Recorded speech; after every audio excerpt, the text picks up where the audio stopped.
ចិត្តច្រើនណាស់ចង់និយាយចេញខ្លះឲ្យបានធូរតែទឹកភ្នែកចេញតែស្រង់ហូរគិនយូរម្នាក់ឯងឡើងចង់ឈួតហើយគ្មានអ្នកខ្វល់ពីសុខទុក្ខរបស់ខ្ញុំទេគ្មាននាងណាស្មឹងក្បែរជួយទាញខ្ញុំក្រោកឈរឡើងខ្ញុំសែនស្មុគស្មាញខ្លាំងណាស់ចង់ស្ទះខួរស្លាប់ទៅហើយចង់ទាញពេលឲ្យត្រឡប់ទៅជាកុមារអាយុកាន់តែច្រើនសម្ពាធកាន់តែធំទុកសោកប្រមកដុំបង្កើតជាបញ្ហាជំងឺបាក់ទឹកចិត្ត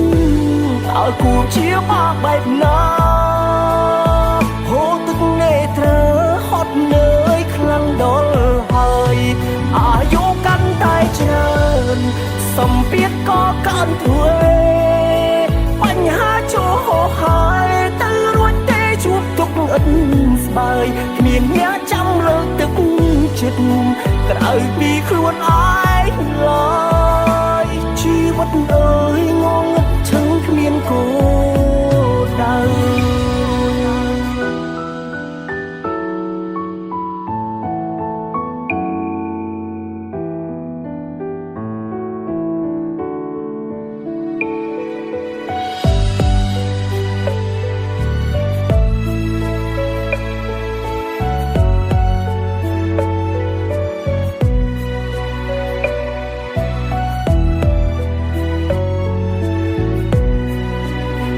អ្នកខ្វល់ពី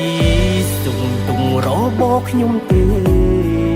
គ្មាននាងណាស្មឹងក្បែរជួយទាញខ្ញុំក្រោកឈរឡើងខ្ញុំសែនស្មុគស្មាញខ្លាំងណាស់ចង់ស្ទះខួរស្លាប់ទៅហើយចង់ទាញពេលឲ្យត្រឡប់ទៅជាកុមារអាយុកាន់តែច្រើនសម្ពាធកាន់តែធំ